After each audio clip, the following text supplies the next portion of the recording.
अब पूरी पठार में सबसे पहले आता है छोटा नागपुर का पठार। जैसे इतना सा थोड़ा सा अगर डायग्राम वाइज समझने का प्रयास करेंगे ना,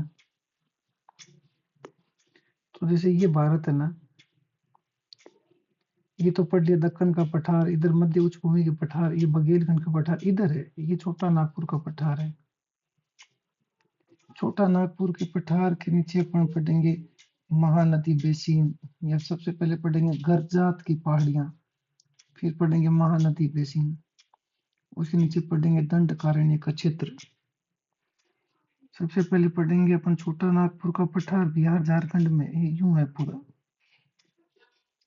अगर ढंग से बनाना चाहें तो इसको खत्म करो, वापस ढंग से बनाए अगर तो ये यूं है।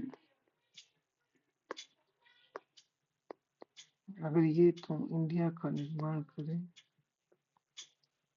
तो यहाँ ये छोटा नागपुर का पठार, यहाँ है ये महानदी का बेसिन, इधर है गरजात की पहाड़ियां,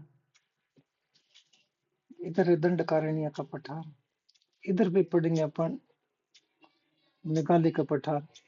और मेघालय का पठार और इस पठार के बीच में गेप है, इसको कहते हैं मालदा गेप। तो मेघालय का पठार पड़ा तो इधर है, लेकिन संरचना की दृष्टि से प्रायद्वीपीय पठार का ही भाग है। तो ये झारखंड का पठार है, ये वाला। ये झारखंड के पठार में नीचे देखेंगे तो झारखंड के पठार में नदी बहती है जिसे कहते हैं दामोदर। दामोदर दामोदर नदी इस पूरे झारखंड के इस पठार को दो भागों में बांटती है। ऊपर आता है हजारीबाग का पठार, नीचे आता है रांची का पठार। ऊपर आता है हजारीबाग का पठार, नीचे आता है रांची का पठार। दामोदर नदी झारखंड के छोटे नागपुर को पठार को हजारीबाग के पठार और रांची के पठार में बांटती है। हजारीबाग के पठार के ऊपर पाया जाता है कोडरमा का पठार, और रांची के पठार के नीचे पाया जाता है सिमडेगा का पठार। फिर एक ट्रिक होगी, क्योंकि झारखंड ओर से लोग कॉल करते हैं और सिम पर पैसा मांगते हैं, ट्रिप के अंदर फंसाते हैं, तो अपन कह सकते हैं झारखंड और की साइड में कहर है। कहर किसका है? सिम का कहर है, कि सिम से फर्जी कॉल करके पैसे लूटने का प्रयास करते हैं। तो क से हो गया कोडरमा, ह से हो गया हजारीबाग, ये तो दामोदर नदी के ऊपर है। रांची और सिमडेगा ये दामोदर नदी के नीचे। इसी तरह से झारखंड के पठार में इधर दिखेगी तो कुछ पहाड़ियां हैं, इसे कहते हैं राजमहल की पहाड़ियां। इसी तरह से रांची के पठार के नीचे एक मैदान है जिसे कहते हैं चाय बासा का मैदान। इस पूरे झारखंड के पठार या छोटा नागपुर पठार में कुछ पठारी हिस्सा नीचे के भू संचलन के कारण थोड़ा सा ऊंचाई में उठ जाता है, इसे क्या कहते हैं पाट। तो दामोदर नदी दो भागों में बांटती है, उत्तरी भाग हजारीबाग का पठार, दक्षिण भाग रांची का पठार या सिमडेगा का पठार। राजमहल की पहाड़ियां इसके उत्तर पूर्व में पाई जाती है, ये रहा देख उत्तर और ये रहा पूर्व, उत्तर पूर्व। फिर कह सकते हैं कि इसके अंदर सबसे ऊंची चोटी इस पूरे झारखंड के पठार, छोटा नागपुर पठार की सबसे ऊंची चोटी है पारसनाथ, जो झारखंड में स्थित है। यहाँ जैन मंदिर है, लोग यहाँ दर्शन करने के लिए आते हैं। अभी इनका थोड़ा विवाद हुआ था, भारत सरकार ने इस जैन मंदिर को पर्यटन स्थल घोषित किया था, तो जैन ने विरोध किया था कि ऐसा करने से तो यहाँ पोल्यूशन ज्यादा हो जाएगा। फिर चाय बासा मैदान के बिल्कुल इसके झारखंड के पठार के दक्षिण में, झारखंड के पठार नीचे से निकलती है स्वर्ण रेखा नदी। अपन अगर तेरे पढ़ा हो, थोड़ा याद हो तो पढ़ा था कि दामोदर, दामोदर पीर और स्वर्ण रेखा इसके नीचे बीच में पाया जाता है रार का मैदान। याद है, पढ़ा हुआ है तो पता होना चाहिए कि दामोदर और स्वर्ण रेखा के बीच में रार का मैदान पड़ा था।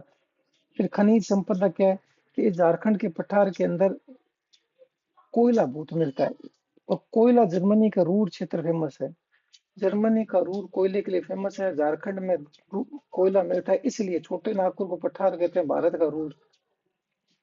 इसी तरह दामोदर नदी से कोयले का परिवहन होता है, तो वहां कोयले का परिवहन होता है राई नदी के द्वारा, तो दामोदर को कहते हैं भारत की सबसे प्रदूषित राई नदी।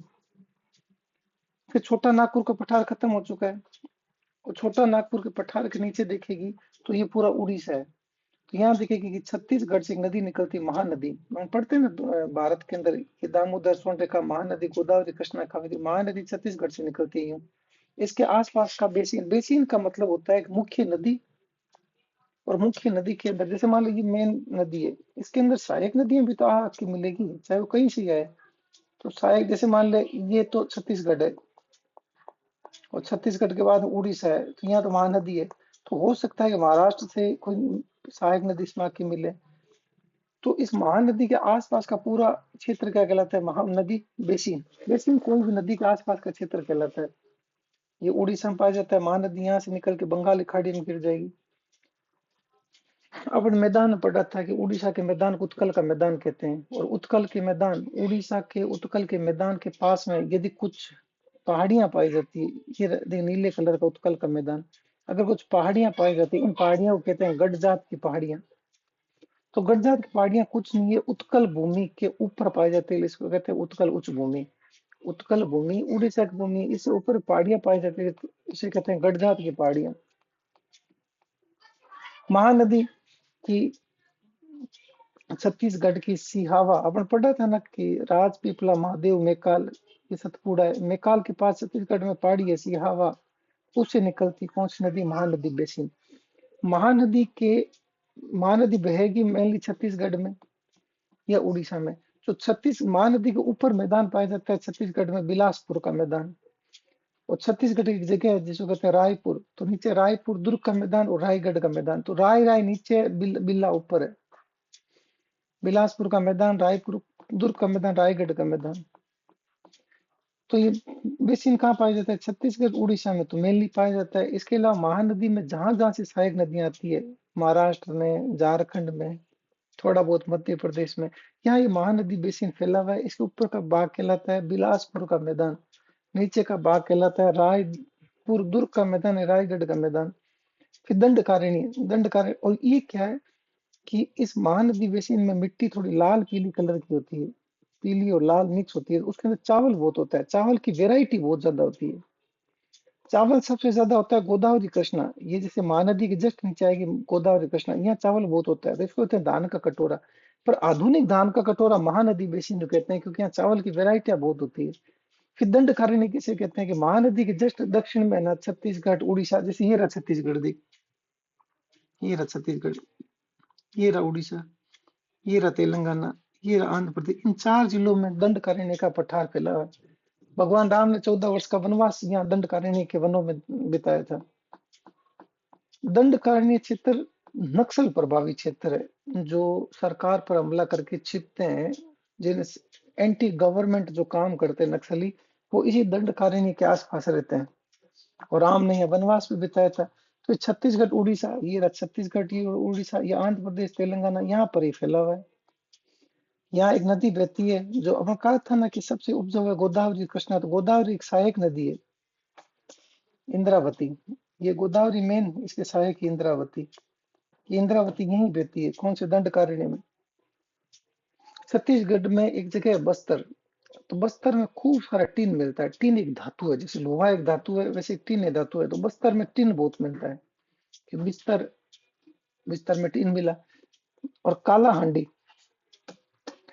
ऐसे याद कर ले, काली कलर की हांडी थी, उसको मैंने पैसे रखने के लिए बॉक्स की तरह काम लिया।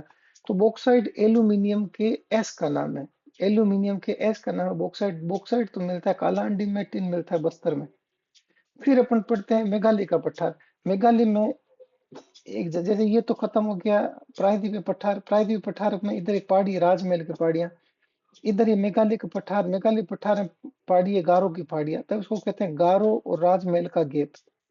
इससे मेघालय का पठार प्रायद्वीपीय पठार से अलग है। मेघालय के पठार में कार्बी जनजाति पाई जाती है, इसलिए कहते हैं कार्बी एंगलोंग का पठार। और मेघालय की राजधानी शिलोंग है, तो शिलोंग का पठार।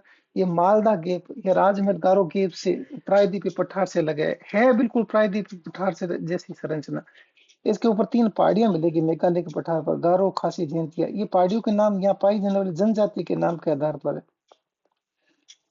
इसके दोनों तरफ दो नदियां निकलती है। इधर एक नदी निकलती है जो ब्रह्मपुत्र, इधर जो नदी बहती है ना मेनली बड़ी नदी गंगा, जैसे वो ब्रह्मपुत्र है, उसकी सहायक नदी है धनसरी।